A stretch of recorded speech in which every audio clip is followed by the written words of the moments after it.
Hello and welcome back to A Journey from Death to New Life in Christ, Year B, our scriptural survey. This is Module 6.3, the final module in Year B, titled Resurrection.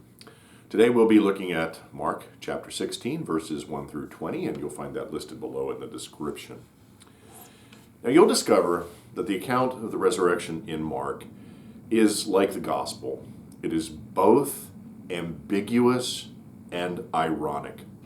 It begins with Mary of Magdala, Mary Magdalene, Mary the mother of James, and Salome going to the tomb early on the first day of the week to anoint Jesus' body for burial. As they make their way to the tomb, they discuss with each other just exactly how they're going to roll away the great stone that has been rolled in front of the tomb to seal it. But when they arrive at Jesus' tomb, they're surprised to see that that stone has already been rolled aside.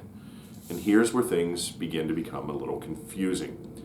As they entered the tomb, they're surprised by the presence of not someone listed as an angel, but rather a young man who is there dressed in a white robe. They're alarmed, and so this strange figure tells them not to be alarmed.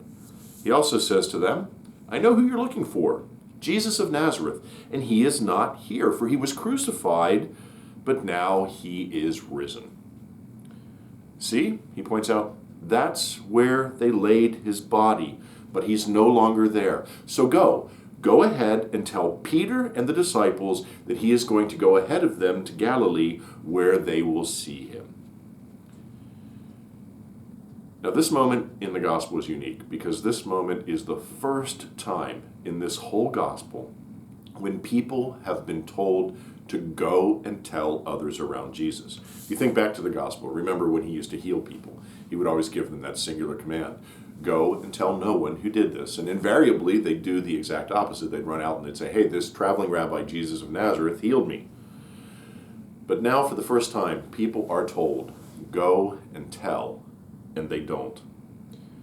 We see the irony that the women leave and tell no one because they're frightened. Now this week, I'd like you to pay close attention to the other post-resurrection appearances to Mary Magdalene and the two of the disciples and eventually the remaining disciples. And I want you to ask yourself the question, what do all of these post-resurrection appearances to the disciples have in common? For they all share one thing in common. So, as always, I look forward to meeting with you and discussing this when we meet, and see you next time.